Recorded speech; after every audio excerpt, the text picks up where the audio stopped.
Class 3 আৰু class 4 এখন further merit list ওলাব, যিটো আমাৰ ষ্টেট লেভেল ৰিক্ৰুটমেণ্ট বোৰ্ডে আমাৰ পৰীক্ষা পাতিছিলে।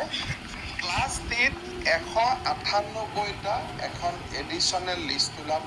আমি ৱেট লিষ্ট শব্দটো কোৱা নাই, এডিশ্যনেল লিষ্ট এখন ওলাব। আৰু ক্লাছ 4 637গৰাকী কেণ্ডিডেটৰ এখন এডিশ্যনেল লিষ্ট ওলাব জুলাই মাহ।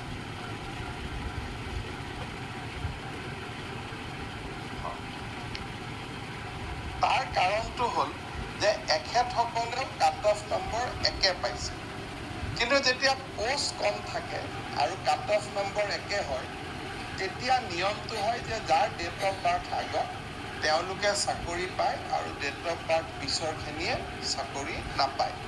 কিন্তু আমাৰ লগত যিহেতু কিছু পোষ্ট থাকি যাব, সেইকাৰণে আমি সিদ্ধান্ত লৈছোঁ যে ছেম কাট অফত, যিহেতু এজনে পালে এজনে পোৱা নাই, ইয়াৰ